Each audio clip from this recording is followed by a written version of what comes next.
It's 2025. At this point, it's probably too late to start an audio podcast. Wrong. This is the commentary that I hear quite a bit in several of the circles that I run in. They are always talking about the ever-changing media landscape. And they said, listen, blogging is dead, shut it all down. Audio podcast content, if you don't have a video on YouTube, if you don't have your content on YouTube, it's almost as though you don't even exist anymore. These are the kinds of things that I hear quite a bit. And I'm going to talk in this episode today about the magic of audio-first content creation. And I'm going to answer the question, going into 2025 and the next 5-10 years, is there any value in having an audio-only or at least audio-first podcast content creation strategy? That's what we're going to talk about in this episode of the Cliff Ravenscraft Show. Are you ready to take your message, your business, and your life to the next level? Want to learn from someone with more than a decade of experience, training tens of thousands of people from all around the world? Hi, Cliff. This is Pauline from Auckland, New Zealand. John from Calgary, Alberta. Amy Porterfield. Michael Hyatt. Dan here from Dunedin, New Zealand. Ray Edwards. Mark Mason. Mike Stelzner. Pat from Smart Passive Income. It's Darren from Melbourne, Australia. Now is the time to live the life of your dreams and do the work you feel most called to do in the world. Welcome to the Cliff Ravenscraft Show. Here's your host, Cliff Ravenscraft. Welcome back, my friend. I am so glad that you have tuned in to this particular episode. This is a topic that has been a passion of mine for 19 years now. In fact, it was almost exactly, in 3 weeks, it'll be 19 years that I've been podcasting. Started my first podcast. It was launched on December 15th, 2005. And it has been a whirlwind of excitement in my life as a result of what podcasting has made possible for me. And so, as somebody who has, first and foremost, launched more than 50 podcasts, by the way, those are not shows that I've launched for clients.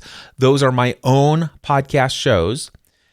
I've published more than 4,800 podcast episodes, all of which contain my voice from beginning to end, and a majority of them about an hour or more in length. And not only that, but for the first, I think, 10 or 11 years of my career in my entrepreneurial journey, I was known as the Podcast Answer Man, responsible for helping more than 40,000 people in the world successfully launch their own audio podcast. So audio podcasting has always been a big deal for me. I've always been passionate about it.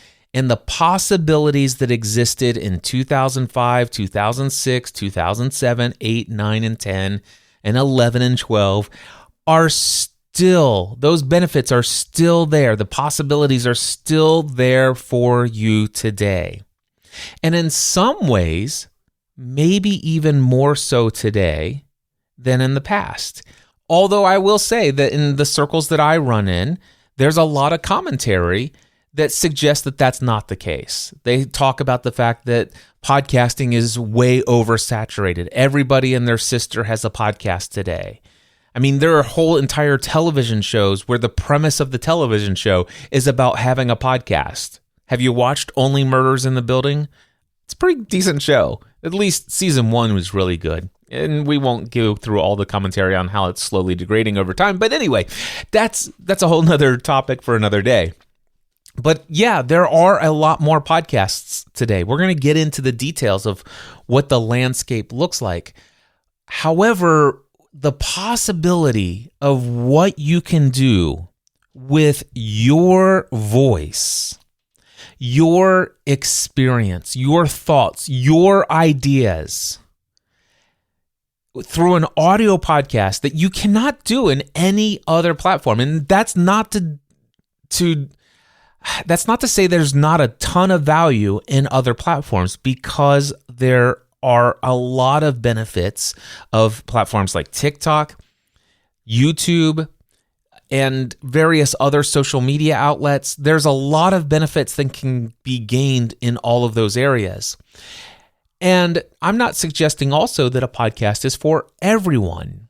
But for those who a podcast would be a good fit for, if you're not creating audio-first content, I really do believe you're missing a massive opportunity. A massive opportunity. So let's talk about this. How do I want to share with you the benefits of having an audio-first content strategy?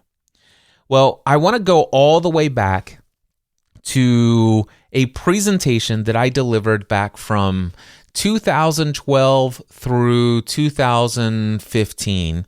I probably delivered this talk at least 20 or 30 times from the stage in front of audiences in the hundreds and sometimes more than 1,000 people out in the audience, convincing them why they must create a podcast within the next 90 days if they wanted to get noticed in this noisy world that's out there. And in this talk, I had shared that there are 6 significant benefits that an audio podcast will give you. And many of these 6 benefits, no other platform can even come close to delivering on. And so in this episode, I want to go back to my old talk. I pulled up my keynote presentation.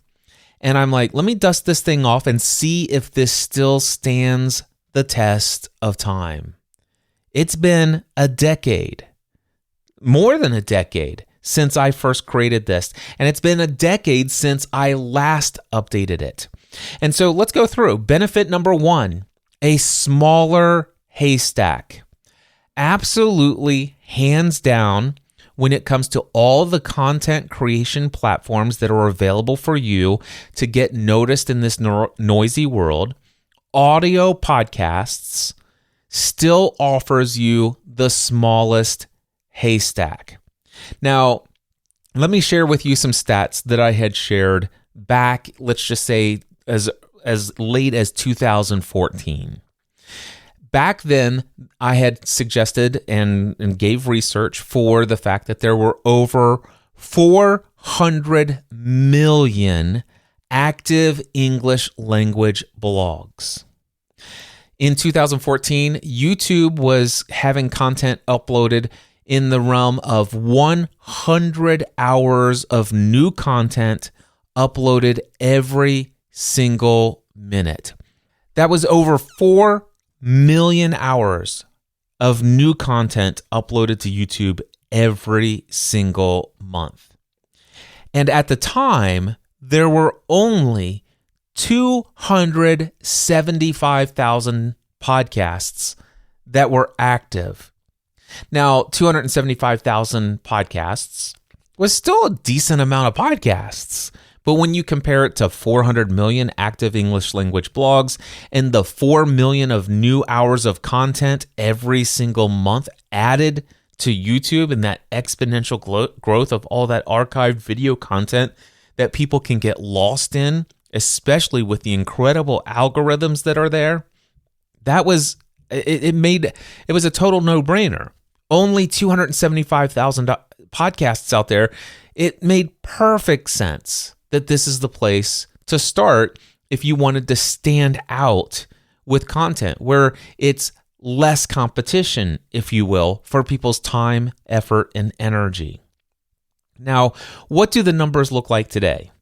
I don't know the exact numbers for active English language blogs. I know blogging is not as popular today, at least in my circles, as it once was. However, there are, I guarantee you, still well over 400 million active English language blogs. If I had to guess, there's probably close to 600,000 or 600 million active English language blogs. I'm almost certain the number of active blogs has only increased over the years. However, the growth at how many people are entering the blogosphere, likely not as much. I'd say that the blogging platform has most notably been hit with things like, what is that, Substack and other platforms where they get you to come in and do it on this platform, and there's a little bit more of a algorithm to help people find new content, and people are really into this whole idea of discoverability. If there's one thing that podcasting did suffer from back in, let's just say 2005 to 2015 and even today, it's discoverability. That's still a major issue for audio-only podcasts today. However, you can still access the benefits of discoverability from other platforms by simply making it to where audio podcasting is not the only platform for which you are out there creating content. However, for me, if I were just starting and I really had the time, effort, and energy to create content for one platform, if I were going to start today, what would that platform be? Well, for me, the answer, hands down, an audio-only podcast. And we'll get a little bit more into it. Now, what about YouTube? I did look up, and ChatGPT found some research that says that today, 500 hours per minute are uploaded to YouTube. That is an increase of 5x from a decade ago. So it has exponentially grown. However, podcasts have grown quite a bit as well. So back then, I had said that there was only 275,000. Today, there are 3.2 million active podcasts out there. 3.2 million. Now, that's still a lot, but it's nothing compared to the number of blogs and the number of channels on YouTube, the number of TikTok users, the number of Facebook users, the number of Instagram users. 3.2 million still stands as a smaller haystack. There is less competition for those who enjoy consuming audio-only content. There are less podcasters to choose from compared to the increased number of other content creators on all of these other larger platforms. So benefit number one absolutely stands smaller haystack. The second significant benefit is the smartphone. Almost everyone you know has a smartphone in their pocket. This is far more of a benefit today than it was even 10 years ago. It has absolutely revolutionized the world. Now, yes, when it comes to the smartphone, obviously there's the TikTok, there's the shorts, there's the reels, there's the Instagram, there's the Facebook, there's the YouTube, there's everything else on there. Yet, what I can tell you is that the smartphone, one of the options for everyone who owns a smartphone, and there are billions of these devices out there, your audio podcast is able to be downloaded and or streamed to any one of those devices anywhere on the planet. It is absolutely a significant benefit that still exists today and is exponentially a greater benefit today than it once was before. The third significant benefit of an audio-only podcast, and it's the reason why, even though there are still a lot of stats that talk about the countless hours that people are spending scrolling TikTok and all of this other video first content, short form content, all of this other stuff. The benefit of an audio podcast is that no screen time is required. And when there is no screen time required, you can gain what's called a captive audience. There are still people out there today, believe it or not, who drive their own cars. Yes, the world of full autonomous vehicles has not completely arrived yet, although I know they're making strides in this area. I think we're probably still at least 5, 10, 15 years down the road before we're going to all be commuting to work or to dinner out on the town or our next road trip or vacation, with the car driving itself while we're sitting in the back seat watching Netflix or whatever. I think we're quite some time away from that. And so there are still people who are driving cars to work, to and from work. There are people who are traveling from town to town, vacation, and all sorts of reasons why they would drive in a car or a vehicle of some other sort. And flipping through TikTok, watching a YouTube video, short form content, not a great fit for that application. There are some of us who have dogs, and we like to take our dogs for a walk. There are many of us who are going and doing cardio activities, whether it's going for a long walk, a run, or if we're out cycling or at the gym on the treadmill. There are a lot of times where listening to audio during those activities is a pleasurable way to consume content that contains value, entertainment, insight, information, knowledge. It's a great way to tune into some personal and professional growth opportunities. Washing the dishes, going on a long flight. These are all places where those of us who lean towards audio first content, because it doesn't require us to have our eyes on a screen at any point during that content creation, this is something that is quite appealing. So no screen time required. That is there's a lot of people that need this type of content. They desire this type of content. And guess what? There is less of this type of content available compared to the other platforms. And that's why no screen time required is a significant benefit that audio podcasting offers that no other content out there can deliver at this level. All right. Significant benefit number 4, it gives you an opportunity to connect with experts and mentors.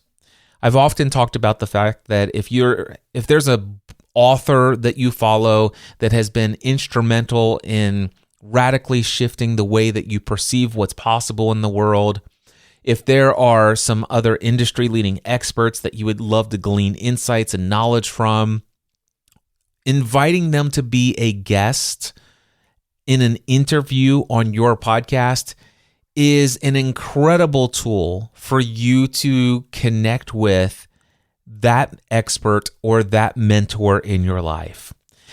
I have had a number of people in my life who I looked up to and I said, hey, I have a podcast.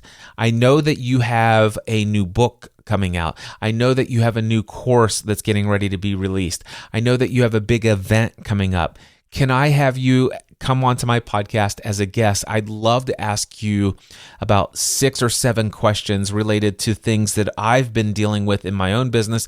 I know it will resonate with my audience, and I'll be glad to have you promote your latest fill in the blank. All right. And so with an audience, you actually have something of value to offer those experts and mentors. And so it is a great opportunity. Now, can you do that with other platforms like YouTube and things of that nature? Yes, you certainly can.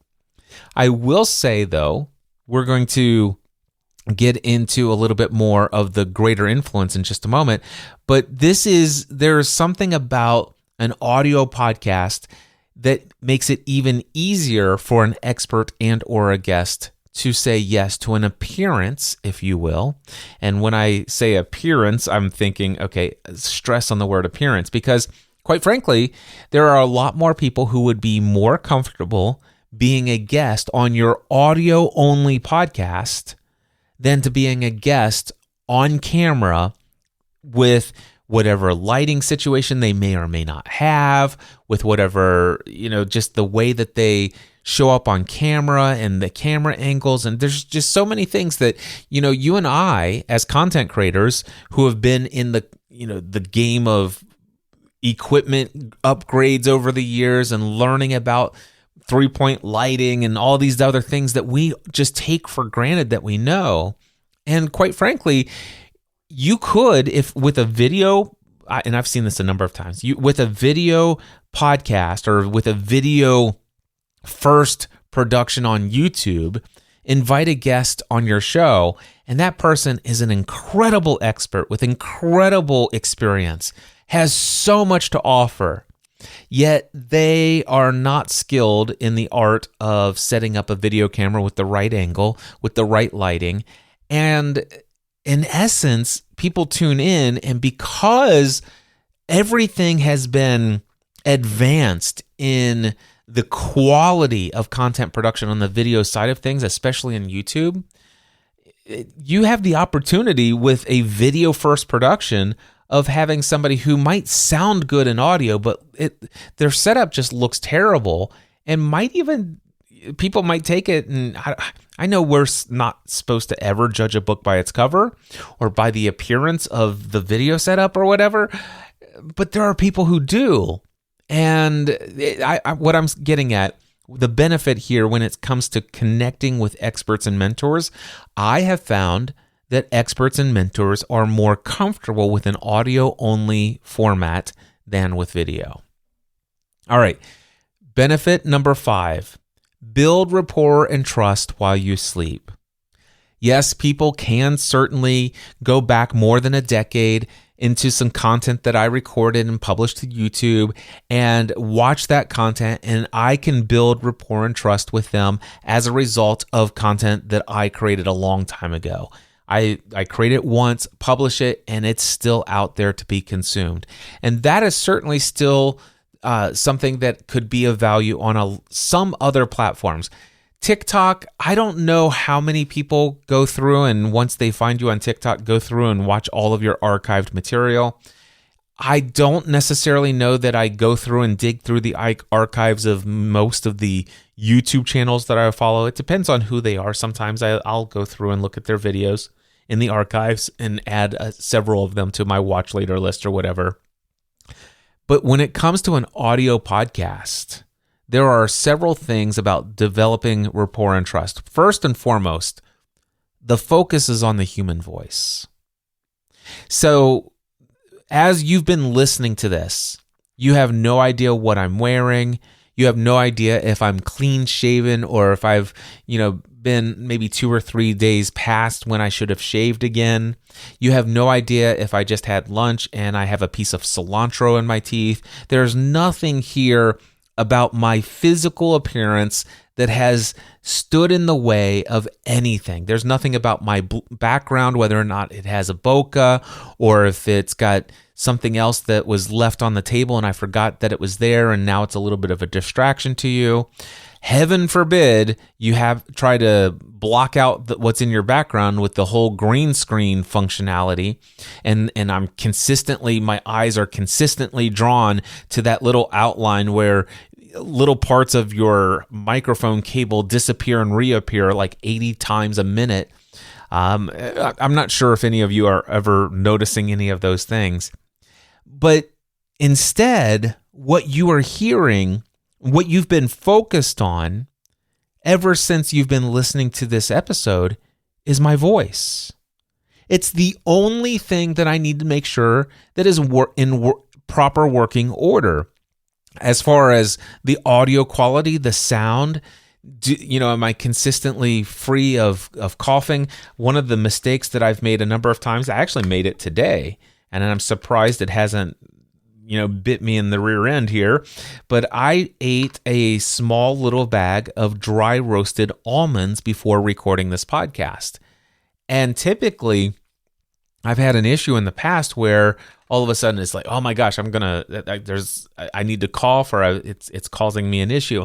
I do need to take care of those things, but there's so much less that can go wrong, and also the power of the human voice to convey the genuineness, the authenticity of who you are. There's so much that is communicated simply by the vibration of your voice.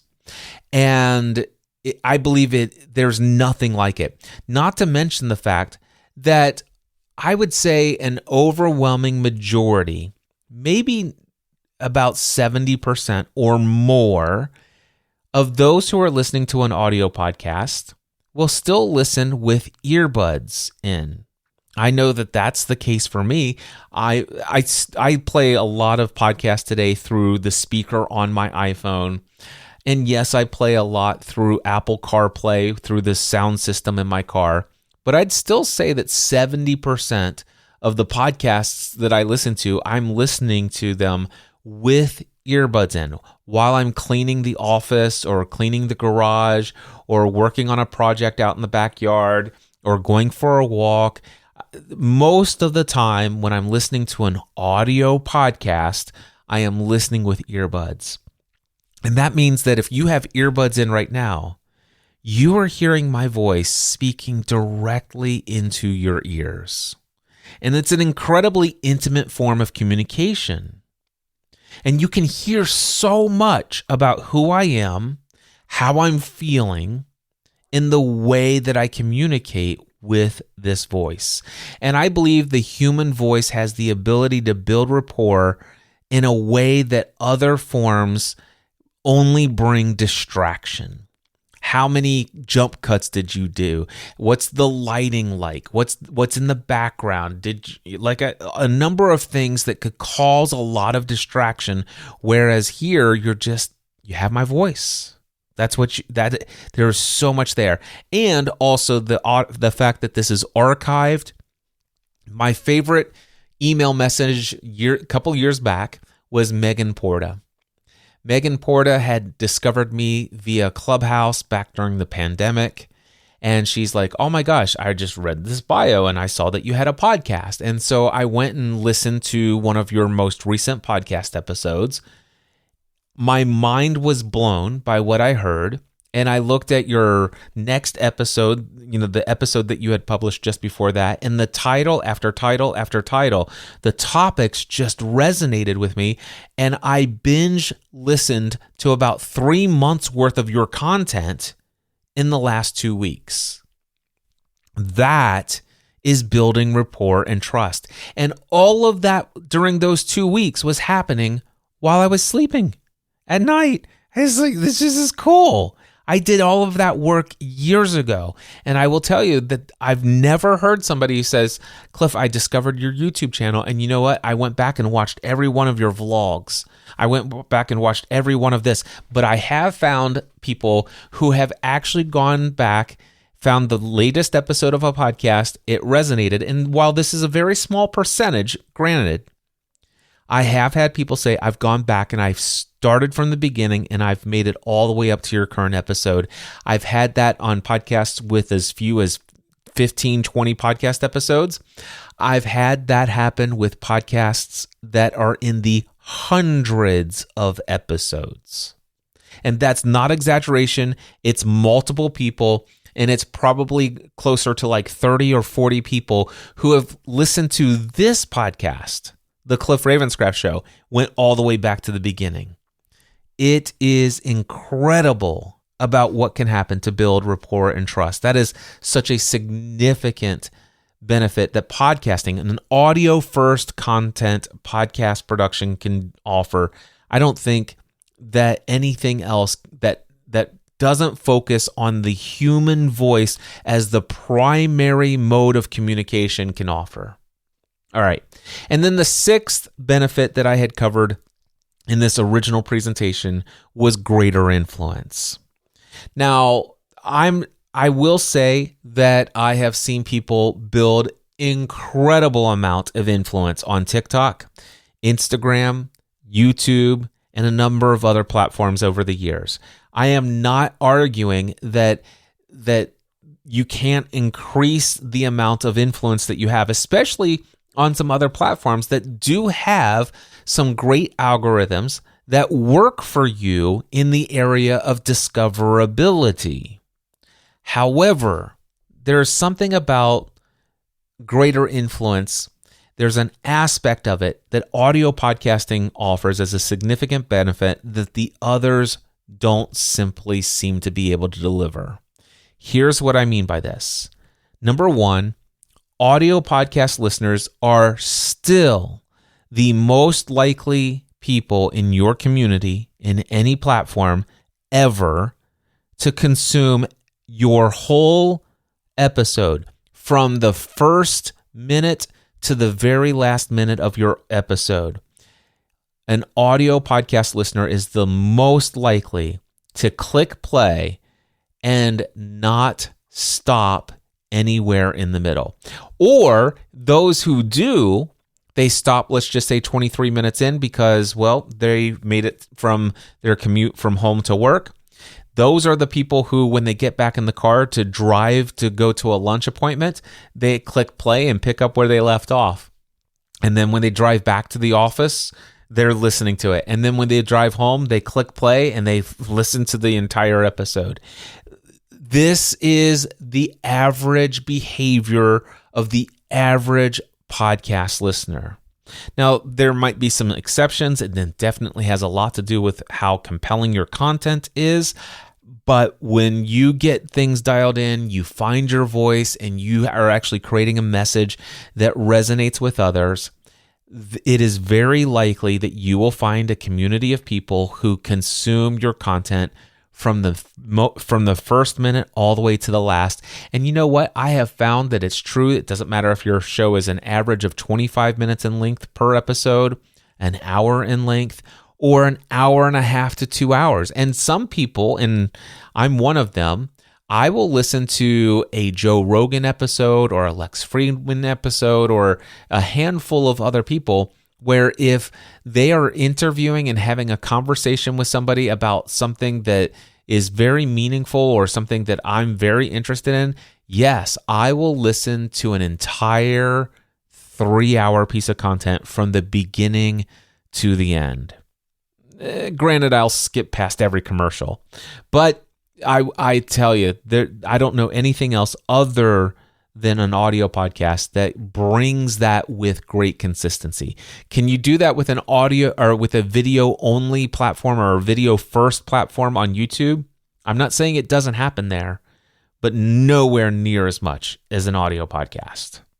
And then an audio podcast is the only one I know that delivers this. And that is, an audio podcast will deliver listeners who are the most likely to consume every single piece of content you publish on that platform. What I mean by this is that I can tell you right now, of those of you who are listening to this podcast right here, right now, about 80% of you have listened to every episode I have published in the last year. Hands down, more than 80% of you who are listening to my voice right now have not missed a single episode that I have published over the last year. When it comes to YouTube, I don't even think there is a single channel that I subscribe to today where I've watched every video that they've published since I've subscribed.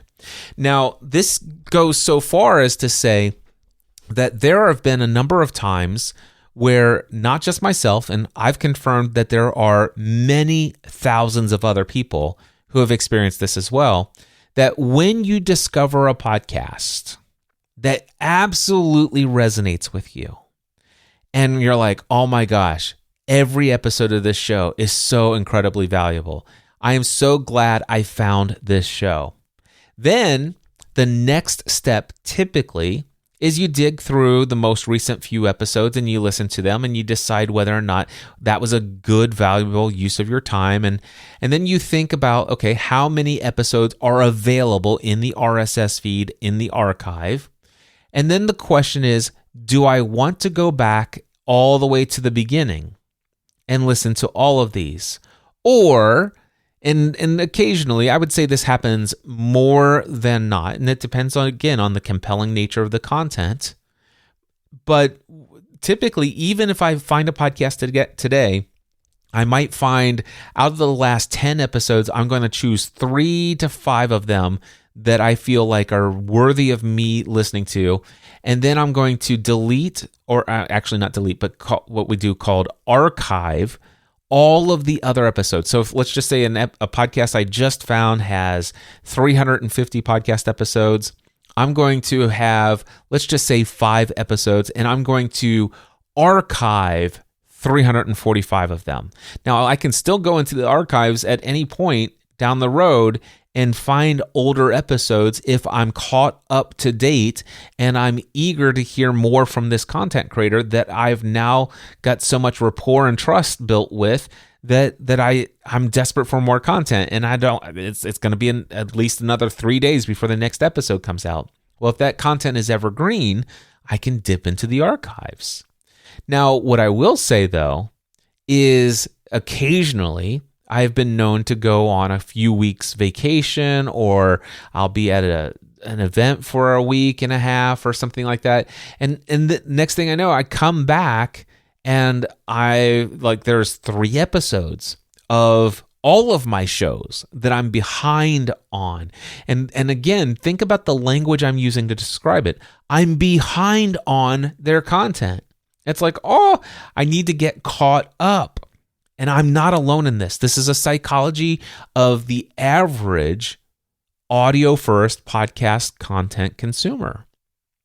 So much so that back in the day when I used to do Twitter searches to prove this, and I would never do it like pre-done and do a screen capture. As long as I had an internet connection, I would actually go to my desktop browser, pull up a Twitter thing, and I would type in the phrase, "so behind on podcasts."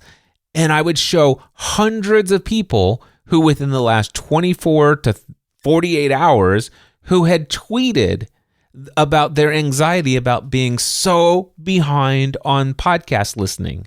You want to know what I've never heard? I've never heard somebody say, "Oh my gosh, I'm so behind on content consumption on TikTok. I don't know if I'll ever get caught up with all of these YouTube subscription all these videos from the YouTube subscriptions that I have." I've never heard those things. And if they do happen, they're so rare. But it is a common thing for somebody to have a little bit of anxiety about being 3 or 4 episodes behind on their favorite podcast subscription. So these are all things that are still true today. Now, there are a couple of things I want to address here. When the pandemic of 2020 and 2021, that whole pandemic period of time, things shifted in an incredibly powerful way, and not necessarily all beneficial. What I'm getting at is back then we were all stuck in our homes around the world, and we discovered this thing called Clubhouse. And Clubhouse, this streaming live on-demand audio connection tool, all of a sudden became the rage. This is what we're all doing. This is how we're connecting. And we were so desirous of contact with other human beings that those of us who were typically listening to 2 to 3 or 4 hours of audio podcast content per day, those people, including myself, were actually spending that same amount of time plus several hours on Clubhouse and other platforms trying to connect with other people. And Clubhouse drew a lot of attention away from podcasts. And there were people who say, podcasting is dead, live audio is taken over, blah, blah, blah, this and that. And I'm like, okay, it's certainly a phase that we're going through right now. There's still so much value in having archives of weekly content that's consistently being produced that Clubhouse is not going to be able to offer you. And yes, people may be getting weeks behind on your content if you're still consistently publishing on a weekly basis. Yes, you may actually lose a significant number of subscribers, but you might be shocked at if your content has been compelling and you've been a consistent voice for somebody. Many people are going to come back. They will. It may take them a couple of years, but they come back. And the question is, Are you still going to be there? When they come back, are you going to still be there with content? And I know that the case today where a lot of people is like, whether it was Clubhouse or whether it's TikTok taking people's attention away and the short form 60-second video clips and the number of people I've seen who have left their podcast feeds to kind of just decay. What I've noticed is these people have gone into short form video content production like nobody's business, YouTube long form video content like nobody's business. And sure, they're seeing some significant benefits from some sort of metrics on number of views and number of this. And look at this plaque I've got for my YouTube channel for the number of subscribers that I have. And yet, the missed opportunities that are there because they dropped any attention on their audio podcast production. I've seen this a number of times, and I know I'm not indicative of everyone, but I also know that my own psychology of an audio first content consumer and a preference for that, I know that I'm not the only one of me out there. And there's a significant segment of people who are actually hearing a void of their favorite voices in audio content production. In fact, I published episode number 731 back in May of this year, titled The Top 3 Online Business Mistakes I've Made Over the Past 4 Years. And the number one mistake that I admit to have made there is the fact that I stopped consistently producing an episode at least once a week, every week for this podcast. Now, granted, I continued to produce a piece of content for this podcast at least once a month and many times 2 or more episodes a month, but the consistency of being able to rely on me to be there for you every week as a part of your weekly routine, I left the post. And I can tell you right now, I lost subscribers along the way. Now, granted, many of them have started to slowly come back, and I'm thrilled for that, but some of them may never. And I've lost that because I stopped showing up consistently. Anyway, what I'm getting at here is the magic of audio first content creation is just as powerful today as it was 19 years ago when I started podcasting. It is just as powerful today to have an audio first podcast production than when there was hard obstacles that had to be overcome to put a video up on YouTube or to create content for TikTok and Instagram and all of these other dopamine inducing creative tools and algorithms meant to keep you sucked into a social media network nonstop. None of those platforms, with the very few rare exceptions, none of those platforms are delivering for a majority of content creators what an audio first podcast content creation platform and strategy can offer to you. Now, I'm not suggesting that you not create a video version of your show. I have done that several times. In fact, in episode number 734, I asked the question, is it worth having a video version of your audio podcast? And if I'm not mistaken, I believe that I had even made an argument of why it's worth all of the trouble, all of the obstacles, all of the things that I needed to overcome for me to be able to create that, to get that added benefit that having a video version brings to the table. But I can tell you right now that within weeks of that, it still became such an obstacle that I decided, you know what, I'm going back to audio only. And I'm not making an argument for audio only. I'm making an argument for audio first. And let me close on this topic. What do I mean by audio first content creation?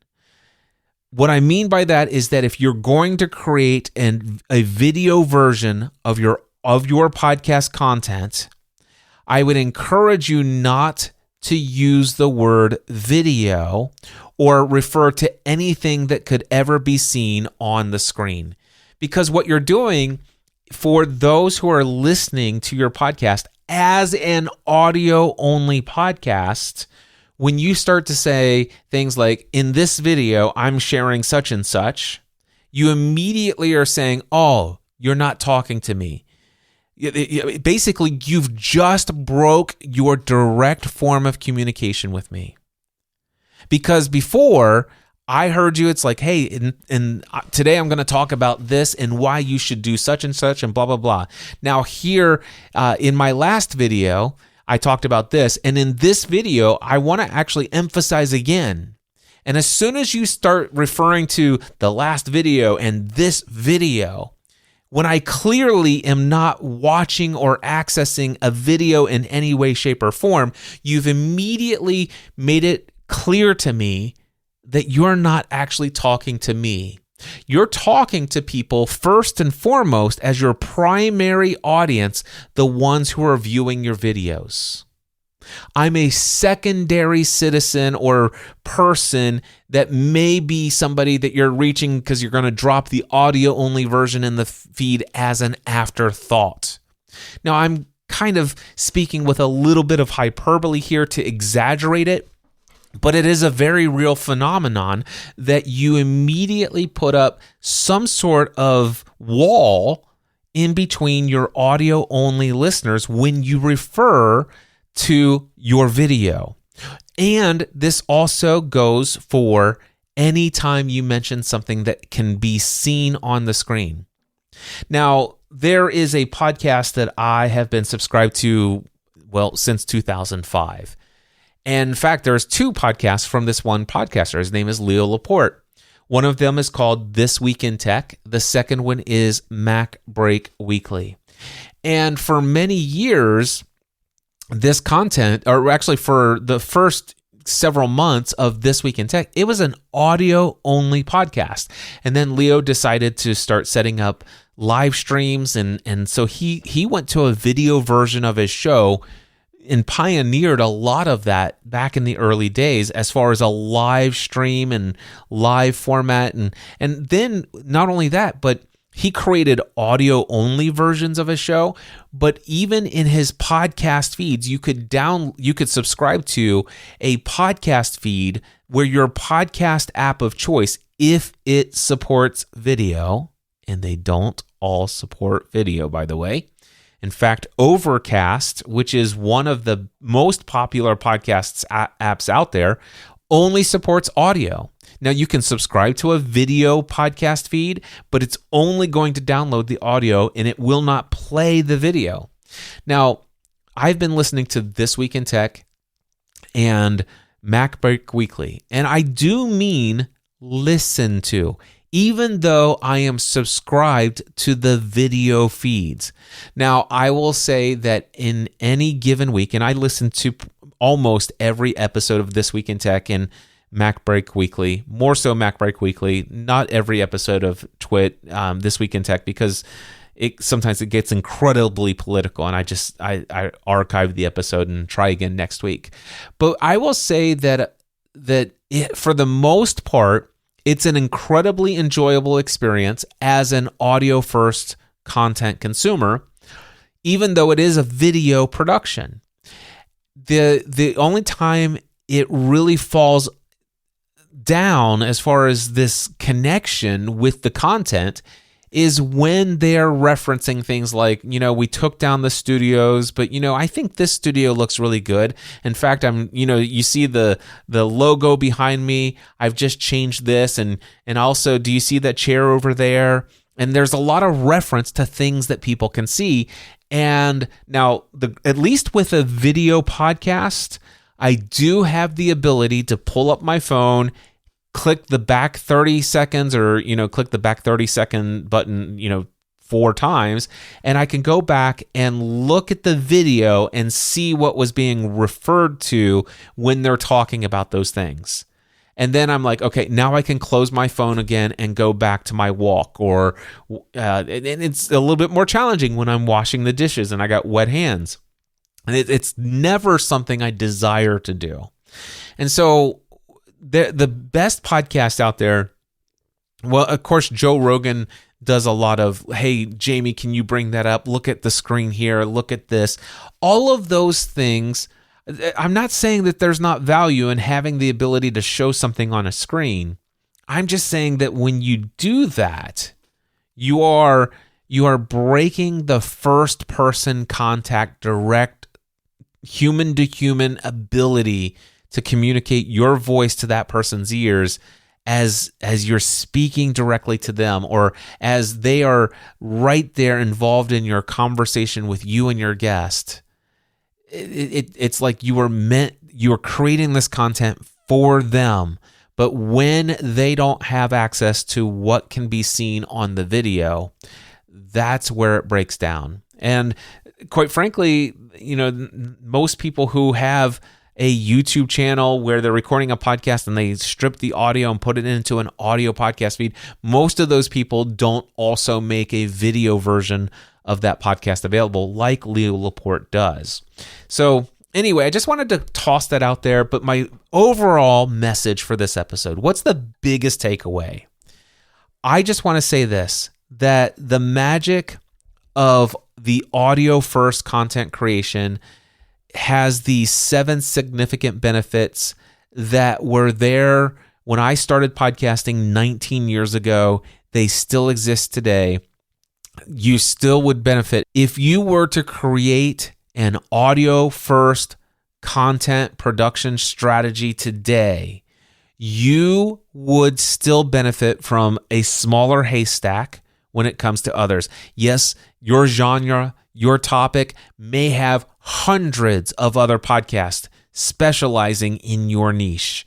None of them, hear me again, none of them has your experience, your perceptions, your perspective, your thoughts, your ideas about that topic. There is no competition for your voice in any niche when it comes to any of these platforms, quite frankly. However, there is less competition in an audio podcast platform than the other options available. There are billions of smartphones in people's pockets.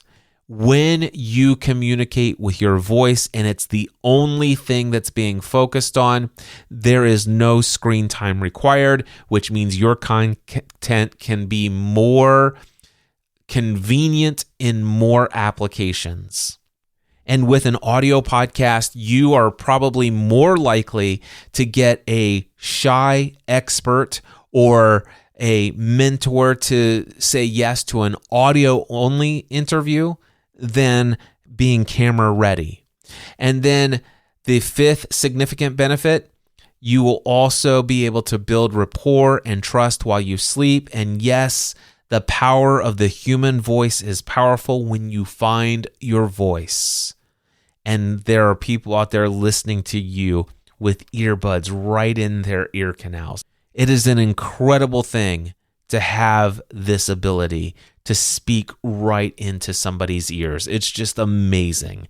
And then the final one, greater influence, people who are listening to your entire episode from beginning all the way to the end pretty consistently, and also who are eagerly waiting for the release of your next episode every single time you produce a new episode.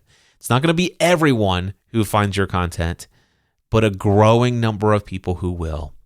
And it depends on where you are in your entrepreneurial journey and what your products and services are and how you've designed your businesses. It's not necessary that you have hundreds of thousands of people who are out there listening to you. It's not necessary that you have tens of thousands of people who are listening to you.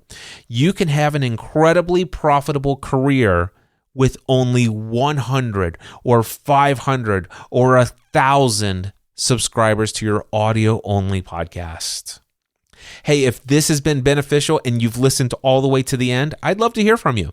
Email me, Cliff at cliffravenscraft.com and put, I listened to the whole thing. Just that's all you have to write if you want, or you can write more. I'd love to hear from you. And of course, if you are on the entrepreneurial journey and you are ready to break through some obstacles and create some more momentum in the year ahead, we're coming up on 2025. I have a couple of different ways that you and I could work together, and I'd love to tell you what they are if you reach out. Just say, hey, Cliff, I listened to episode number 748, and I would love to hear what opportunities there are to work with you. And then tell me a little bit, maybe a paragraph or two, about where you are in your journey. And if it seems like it's a good fit, I'll let you know what opportunities exist. There are many ways that you could experience some significant, massive growth in the year ahead. And if you're not creating audio first content, it is one method that could help you elevate your message, your business, and your life to the next level. I can't wait to hear from you. Email me today, cliff@cliffravenscraft.com. Until next time, take everything you do to the next level. Mindset, answer man.